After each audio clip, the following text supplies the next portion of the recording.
Welcome to Carl and Heather Present, the podcast where we dive into the insights, challenges, and humor of being married to someone who is nothing like you. Are you ready? Let's go. Oh, don't you know it's Carl and Heather Present Marriage Podcast. Breathing in the scent of freshly cut grass, the bloom of azaleas, and the thrill of victory comes a springtime classic like no other. This is to podcasting what the Masters is to golf. The brightest and best coming together to experience the thrill of victory and to endure defeat.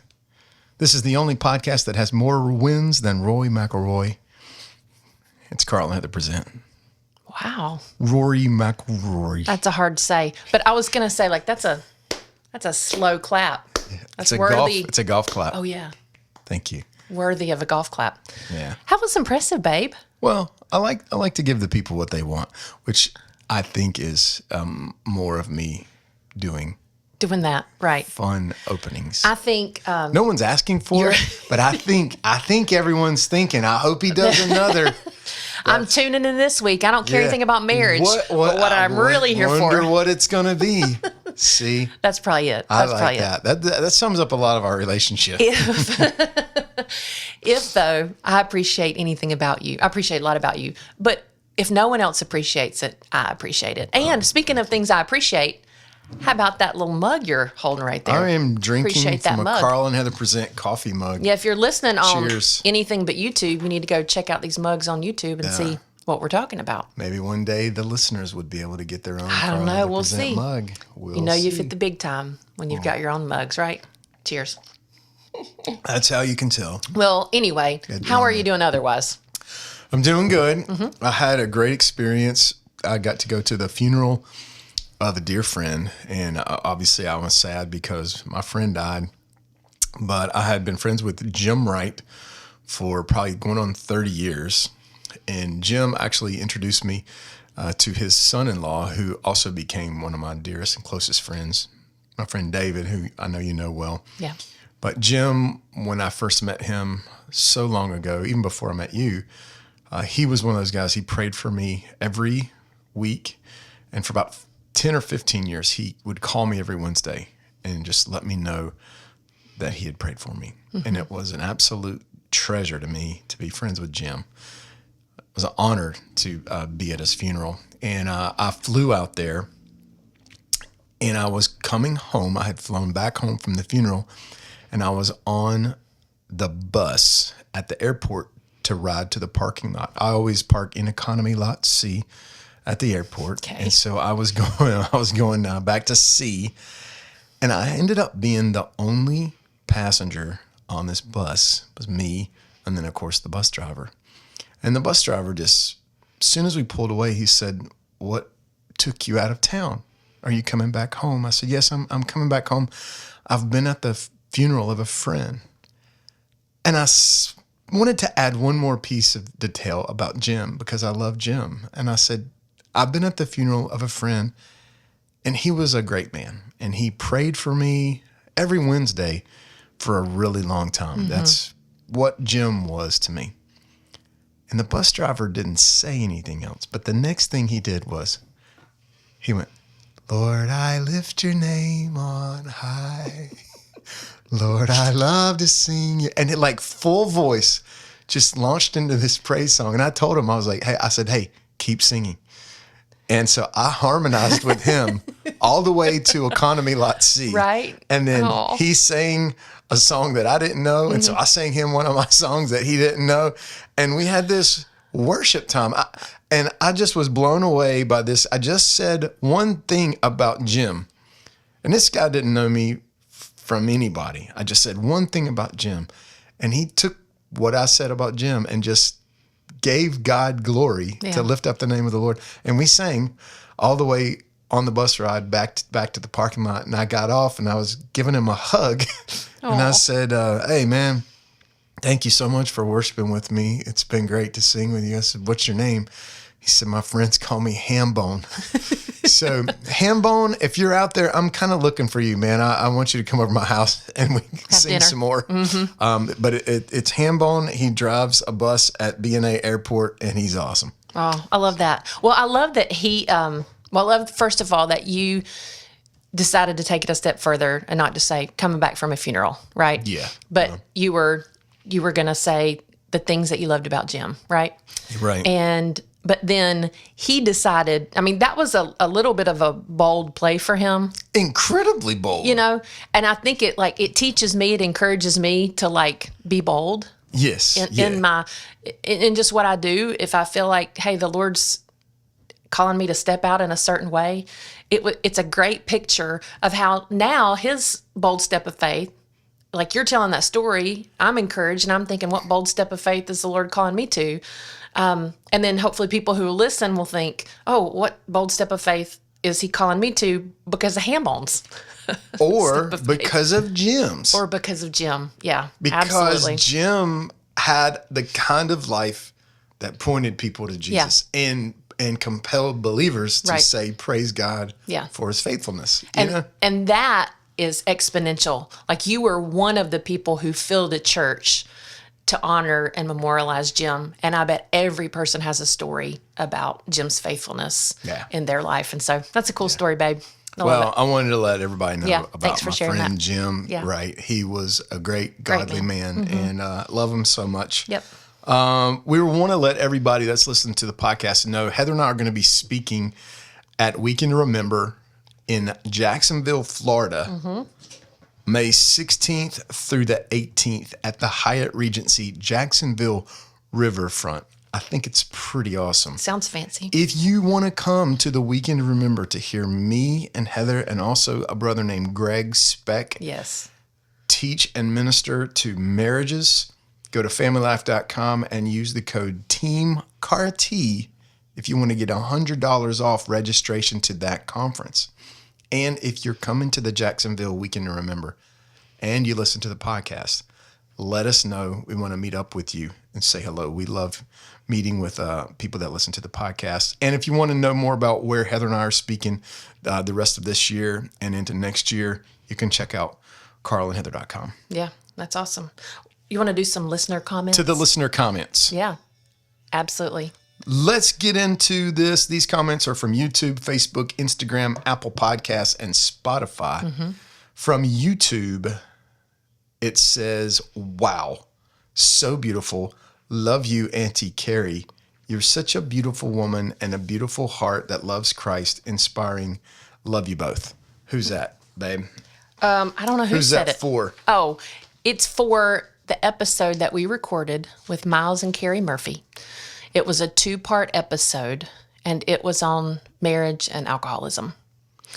And so if you've not listened to that, it is a 2-part episode, and it is probably one of the most listened to episodes that we've had so far. And it's just a story of pain and disappointment and betrayal and loss. But it's also a story of redemption and hope and healing and miracles and just how the power of Jesus can come into your life. And so it is, it's powerful. And so I'm grateful for that. So I appreciate your comments. I want to give a shout out to our friends Kevin and Chrissy Talley, who are celebrating 28 years of marriage this I know month. them. Right. Happy anniversary, friends. We love to celebrate marriages and want to just say keep going. I love Kevin. He's my choir room buddy. Keep going. We He went to is. choir He's room awesome. together. Hey, good if you're singer. listening to the podcast on any of the platforms, we would love it if you have an opportunity to like, rate, review, comment. We say this every time, but really what this does is this gives us an opportunity to share it with more people. That's just the way it works. You can share it with your friends. You can like it, rate it, review it.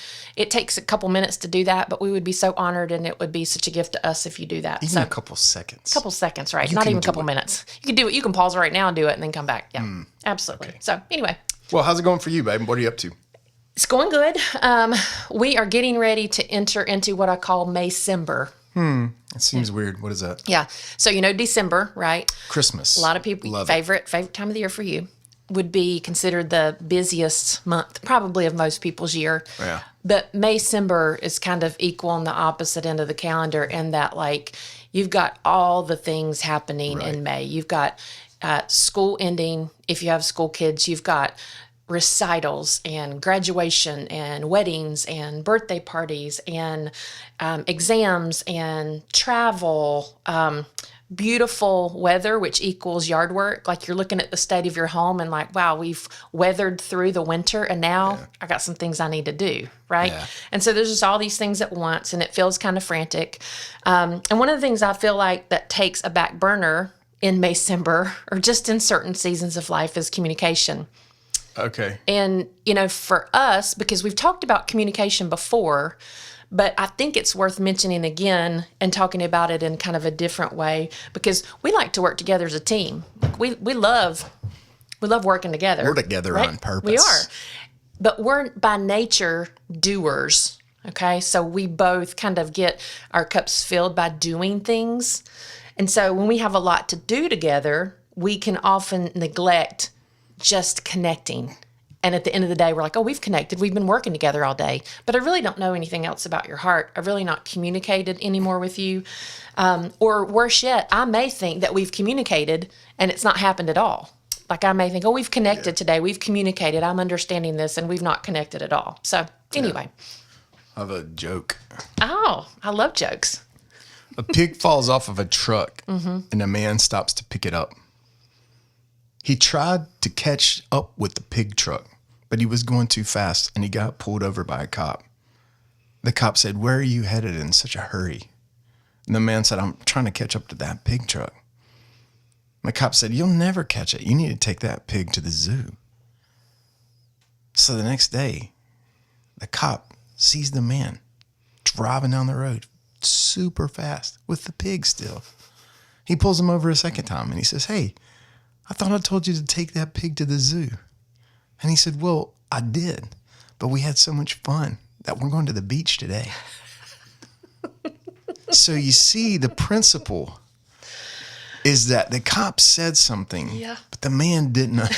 He didn't understand it. And I want all of our listeners to know that, hey, that is what happens sometimes when you're talking to your wife. Okay. She's like, "You need to take that pig to the zoo." Yeah. And I'm like, "I did." And we had a blast. Right. So love that. We could end the episode I right was now. gonna say, should I feel we like just- I've made such a good point. Should we just stop it here? Yeah. Yeah. That's a good joke for communication. I know. like that. It's pretty good. Straight dad joke. Now, okay, so today, though, here's what we're going to do. We want to keep it super simple. And there are some principles we learned through family life, actually, our time at Family Life, that have really helped us with our strategy and our communication. And it's just two things, keeping it really simple. The first is be a good listener. And the second is be a clear communicator. Be a good listener, be a clear communicator. So let's start with the be a good listener. Let's talk about that. Be a good listener. Yeah. I think you asked me to talk about this because I listen selectively, and sometimes I listen because I'm just being nice, but I've really already made up my mind about what the words you said mean. Okay. And that sometimes I often end up taking a pig to the zoo and then to the beach. This is not where I thought this was going to go. No, but go ahead. But so being a good listener, or listen good. Yeah. I didn't listen good. You didn't You listen say that good. sometimes, and I say, "Hey, you know what we're doing tonight?" And you're like, "No, I didn't listen good." Or if I say the wrong thing, I'll say, "I didn't talk good." Anyway, How do you do that? Like practically, how do you do that? how to be a good listener. So Yeah. we've learned a couple of things, even very practical stuff. First one is be fully present. Okay. The best way for anybody in this modern age to be fully present is to put away your phone when you're talking to somebody. And it's even true that research has suggested that the presence of a phone, even if you're not looking at a phone, but you've got a phone on the table, can predispose you to an unnecessary level of distraction to make someone think if Yeah. they're talking and then that phone even buzzes. I mean, how many times you just sit there talking to somebody and their phone buzzes? It's subtle, but it is an open door to distraction and to Yeah. make you break eye contact. So Put away your phone. being a good listener, be fully present, and the only, I'll just say it this way: the only way to be fully present is to put away your phone. And because I think what the phone does is it robs you of eye contact with somebody. Okay. I know I'm being heard if somebody's looking me in the eye. If they're off somewhere, goofing off, I even have an impulse like that I've had to control in my life. I love to, like, if I'm in a meeting or something like that, I'll doodle on a paper or something like that. And I've even been in meetings with people where I've just kind of doodled, but I've realized later that it made them feel. I thought I was listening.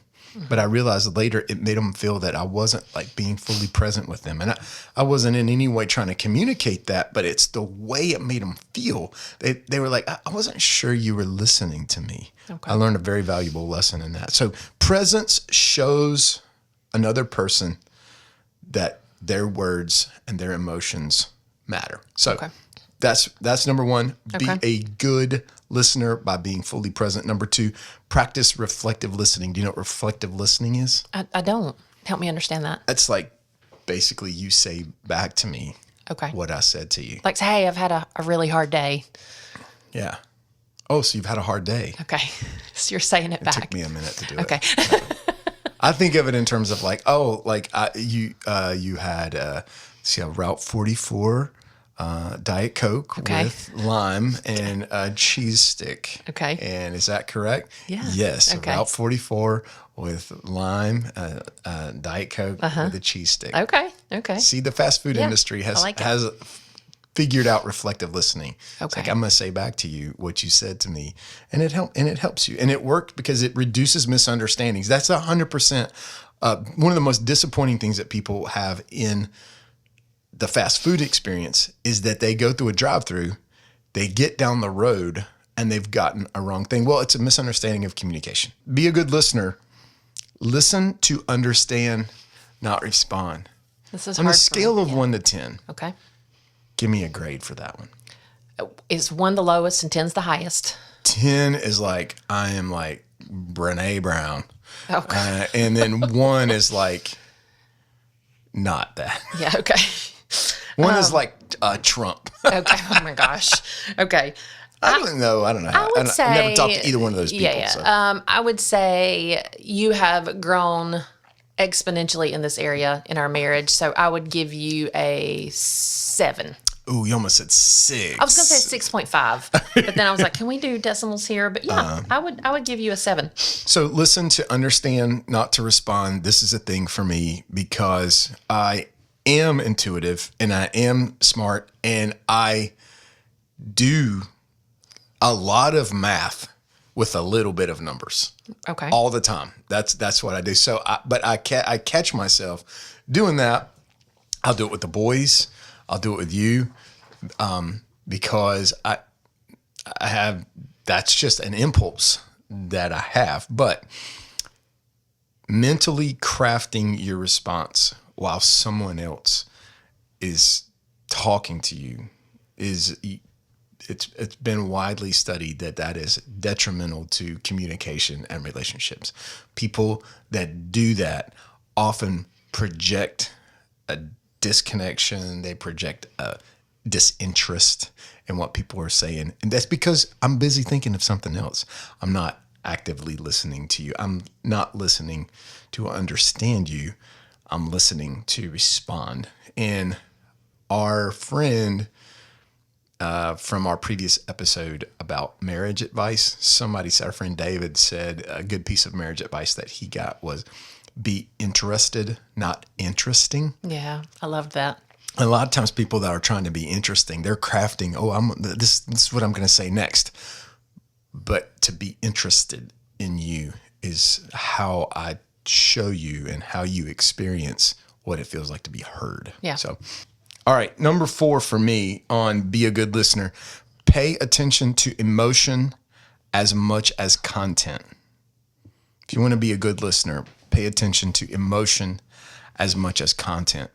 So notice tone, body language, emotional cues, not just words. I think this is why it's difficult to communicate via email or text, Totally. because you get none of that. Like, you lose all of that, and you might read a text or an email and think, golly, they had this tone with me when there's actually no tone. Yeah. You're like, how many emojis can I put in there to convey that this is a lighthearted text, or, whatever, but you lose all of that. Yeah, especially if like even with the realities of being in a hurry. Like if you text me or some, work thing, it's like, Yeah. golly, it takes so much energy to just science every single word. You just want to say like LOL or OTW or Yeah. rolling on the floor laughing out loud. Whatever. I don't know. Anyway, I don't know. OTFLO. Anyway, I think the point in listening is like, I know people who are awesome at this. I've been in conversations with people who will hear me say a word or hear me say something, make a commentary on that, and they'll say, wait a minute, let me stop you. This sounds like this tone of your voice and the emotion behind you saying that. There might be more to what you're saying. Say more about that. That kind of thing. And they're right. It's like a way of being spiritually sensitive with somebody that you're in a relationship with. And finally, use minimal encouragers. You know what a minimal encourager is? I don't know. I'm going to do it to you. Okay. Yeah. Tell me. What's a minimal encourager? Okay. Right. I'm nodding my head. Okay. I'm doing it with you. Yeah. I'm mirroring you. You're doing reflective listening. I am. Yes. So a minimal encourager is just something that it is a conversational cue that says to the person who's talking to you, you would like them to keep going. Now, some people, they do not need it. Right. They're going to do it. They're going to keep yeah. going, and you're like, hey, I need to do some. What's a minimal discouragement? Yeah. Anyway, We're not going to do that. minimal encouragers, and then ask clarifying questions. You are the best at this, and you just did it. Like, what do you mean by that? Yeah. Tell me more about that. I think sometimes that's a way to combat not knowing what they're saying without saying, I don't understand what you're saying. So if I say that to you, or like if you said that to me, I immediately would feel a little bit tense because I think, why does he not understand me? But if you ask me another question, it kind of gives you some more time to gain more understanding and kind of like peel another layer of that onion back. And so I think if we ask good questions, follow-up questions and other questions, I think sometimes clarity happens if we just ask enough questions. I have a thing where I say, help me understand that. You do. I love that. I don't understand. Yeah. I have to say it a lot. I think but I think it's a kind way to engage with people, right? I hope so. I think it is. So, Sometimes it's my version of bless your heart. I'm just kidding. It's help not. me understand. So if Carl ever really? says, help me understand to you, he's saying, oh, bless your heart. Neat. Help me understand. Okay. Well, Drive yourself further off this cliff because I've already figured out what you're saying. I know more about what you're saying than you do Right, because I'm maybe. over here calculating a response. Anyway, Okay. so let me recap how to be a good listener, be fully present, minimize distractions, put down your phone. Practice reflective listening. In other words, say back to the person what they've said to you. Listen to understand, not respond. Big time. Explains itself. Pay attention to emotion as much as content. Emotions often reveal a deeper need behind what's being said. And then keep asking good questions. okay. All right. Let me cover then how to be a good communicator. You talked about being a good listener. So there are a couple things about being a good communicator. Number one is speak specifically. We want to avoid, what I mean by this is avoid vague language. We want to be very specific. So use concrete examples when you're talking about something, specific feelings, and clear requests instead of just generalizations. You always or you never. Our friend Gabrielle says you can't say that because your spouse is not that consistent. I love that. So they don't always or never anything. Nobody's that consistent. And then you mentioned our friend David. who always says clear is kind. So speaking specifically is another way of being kind. So that's the first thing. Second, use I statements instead of you accusations. So I feel overwhelmed when you don't help with the kids instead of you never help with the kids. Does that make sense? It's me and how I'm feeling versus something that I'm attacking you. It lowers people's defensive. When I accuse you of something, you never do this or you do this or that. That's an automatic way for you to put up a wall and be defensive. And so we have to avoid those. So we use I statements. The third one is match tone to message. So you mentioned tone in listening, about listening for someone's tone. So when you're communicating, you want to make sure that your tone and your volume and your pacing should reinforce, not contradict your words. So we avoid sarcasm. We avoid being over emotive and under emotive, right? You gotta like split the difference there. Well, it's just, if you're listening and you tend to be over emotional, that you might need to just dial it back a little bit. Okay, because it kind of can be like the boy who cried wolf. Yeah. Like, I don't know when you're really upset about something because it feels like you're always super emotional about everything. Yeah. Or if you're like flatlined with every conversation that we have, I feel like you're never really engaged, that you're not showing emotion about anything. And so maybe work on, if this is something that's really important, having some emotions with that. I think naturally we probably have a bent to do that. Those are things that occur naturally. I think sarcasm is learned. I think you just need to avoid sarcasm at all costs in marriage. I don't think there's a place for it. Because when we misalign our tone, it can be confusing. There can be a lack of trust, and I can misinterpret what you're trying to say. Going back to that email or the text we talked about, just sending, I don't know what you're trying to say. If you speak to me about something that's really important to you, but you don't have like a tone that feels like you're important or that you care about it, it's kind of like, hey, yeah, by the way, this, whatever. Would you say even sarcasm, like between you and me, like we're married to each other? Mm-hmm. You know me better than any other living human. Sure. And so you know that I can be sarcastic and sort of use humor and jokes like that. Yeah. Is there room for that? I think outside of communication, yes. But if we're sitting down face to face, toe to toe, knee to knee, and we're trying to have a conversation. We need to get some talking done. We want to talk about something, not conflict, but just communication. Sarcasm can kind of build up a wall with that. You're not trying to hear jokes at that point. Right. And you're just saying, hey, I really want to communicate something to you. So anyway, that's match tone to message. The fourth is speak the truth in love. Honesty matters here, but it has to be delivered with kindness and respect. But being brutally honest without care can be damaging. So people are more receptive to the truth when it's framed with compassion. Okay? But here's where I miss sometimes because I'm a peacekeeper. Okay? I'm not a peacemaker. I'm a peacekeeper. It's different if you want to look up that scripture. Like, well, the Bible tells us to be peacekeepers. Absolutely not. Blessed are the peacemakers.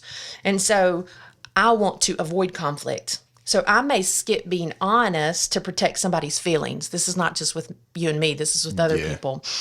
And really, that is being selfish. That's just being selfish because the focus is on me because I'm trying to avoid conflict because of the way it makes me feel. Sure. So here's a good kind of communication thing I want to kind of wrap up with this that I think will help us as we wrap up how to communicate well. The goal is, if you think about it, a quadrant. The goal is high relational sensitivity and high directness. So if you think of a quadrant, that's in the top left. That's the goal. Okay. That is the best kind of communication. High relational sensitivity and high directness. In the top right is low relational sensitivity, but high directness. That is, you are a jerk. Right? Right. Low relational sensitivity, high directness. Hey, those pants make you look fat. You said that to me, and I think you're a jerk, even if it's true that the pants make me look fat. All right? It's not your fault. It's the pants. Right. I'm just trying to let you know. Okay, bottom left. Pants are not your friend. High relational sensitivity, but low directness. I have a split in my pants. That is true, but you don't want to hurt my feelings or make me feel embarrassed, so you let me walk out the door with a giant hole in the back of my pants. Right. That is not helpful either, okay? And then, of course, the lowest is low relational sensitivity and low directness.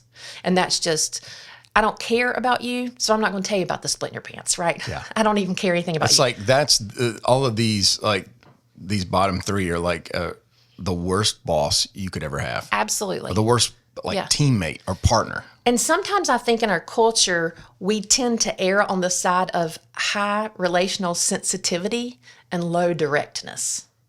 I'm going to avoid saying something to you because I'm afraid it will hurt your feelings.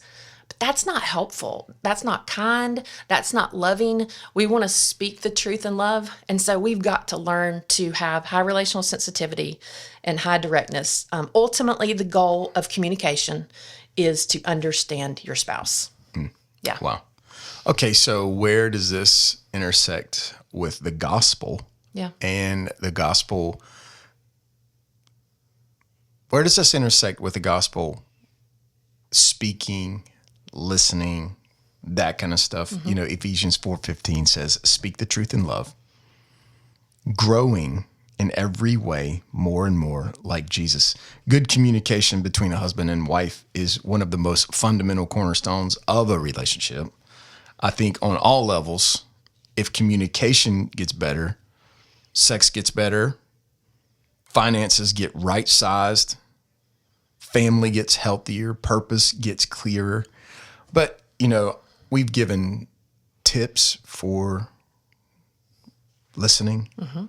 You've given tips for communicating, but it's also right to say that transformation does not come simply through information. No, if information was enough, then we would all have healthy relationships, because there's these tips and a billion more, and books and seminars and how to be nice to people, how to win friends and influence people. All of that stuff has been around for hundreds of years. Plenty of information, not nearly enough transformation to equal the amount of information. So transformation takes place in a miracle of the heart. Jesus transforms a life.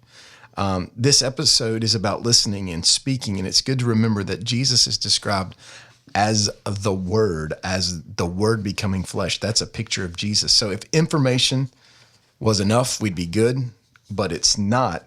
So time with Jesus, faith in Jesus, equals becoming more like Jesus, sounding more like Jesus, speaking more like Jesus. And when you sound and speak like Jesus does, you create some of the same worlds that he did, worlds of forgiveness, worlds of connection, conviction, compassion for your spouse and for your family. Listening and speaking and communicating. If you're a person who's engaging Christ on a daily basis, the disciples had their life transformed, not because they read stories and books about Jesus. They became like him because they had the chance to be with him and to hear him speak and to listen to him speak. And that's what all of this if you're having trouble communicating, also ask yourself, how have I been connecting in my relationship with Christ? Am I spending time with him so that I become more like him, so that I speak like he speaks, so that I sound like he sounded, and so that I bring into the environments that I'm in the things that he brought in? So Luke 6:45, a good man brings good things out of the good stored up in his heart, for the mouth speaks what the heart is full of. Words reflect the heart. And if we want communication to change, our hearts need to change and be transformed by Jesus. And that's the speaking stuff. And James 1:19-20 says, my dear brothers and sisters, take note of this. Everybody should be quick to listen. And I don't even want to finish out the rest of the verse. Quick to listen. Yeah. Take a pause, take a breath before you speak. Listen twice as much. You know, that's what everyone always says. You got double the ears that you have a mouth. Mm-hmm. So be quick to listen. A gentle anger turns away wrath, and a harsh word stirs up anger. That's from Proverbs. Tone, spirit, all of those things matter, but all of those things can be mastered and tamed and brought into alignment when we spend time with God and we invite the presence of Jesus into our families. Yeah, that's great, babe. All right, that's a good place to wrap up. Hey, guys, thanks for joining us. Make sure to take time this week to practice these 2 communication tips and work so that you can be together on purpose. Ooh, together on purpose. There you go. Bam.